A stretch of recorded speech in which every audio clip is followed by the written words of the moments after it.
ਤੇ ਆਪਣਾ ਸਮਾਨ ਵਗੈਰਾ ਸੈੱਟ ਕਰਾਂਗੇ। ਤੁਹਾਨੂੰ ਪਤਾ ਪਾਕਿਸਤਾਨ ਤੋਂ ਆਏ ਆ, ਮੇਰਾ ओसाका ਦੇ ਵਿੱਚ ਸੀਗਾ ਜਹਾਜ਼ ਉਤਰਿਆ ਤੇ ਉੱਥੋਂ ਨਗੋਇਆ ਜਾਣਾ ਹੈ।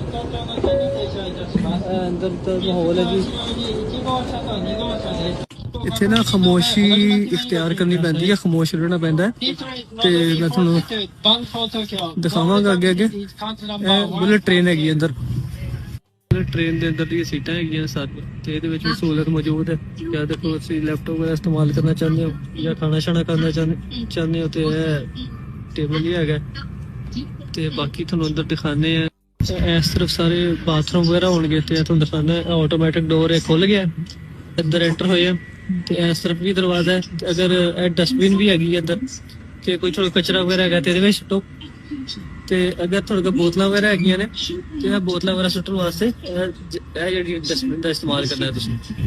ਤੇ ਅਗਰ ਹੁਣ ਤੁਸੀਂ ਕਰਨਾ ਹੈ ਬਾਥਰੂਮ ਦਾ ਇਸਤੇਮਾਲ ਤੇ ਇਹ ਦੇਖੋ, ਕੀ ਬਾਤ ਹੈ ਜੀ, ਕੀ ਬਾਤ ਹੈ। ਉਹ ਖੁੱਲ ਜਾ, ਕਿੱਦਾਂ ਖੁੱਲੇਗਾ ਲਓ ਜੀ, ਇਸ ਤਰ੍ਹਾਂ ਖੁੱਲਿਆ। ਸਹੀ ਹੈ, ਇਸ ਤਰ੍ਹਾਂ ਖੁੱਲਿਆ। ਤੇ ਇਹ ਜਿਹੜਾ ਬਾਥਰੂਮ ਹੈਗਾ ਬੰਦਿਆਂ ਵਾਸਤੇ ਤੇ ਇੱਧਰ ਇਹ ਹੈਗਾ ਲੇਡੀਜ਼ ਵਾਸਤੇ। ਸਹੀ ਹੈ। ਤੇ ਅਗਰ ਤੁਸੀਂ ਸਰਚ ਕਰੋ ਕਿ ਬੰਦੇ ਨੇ ਵੀ ਇਸ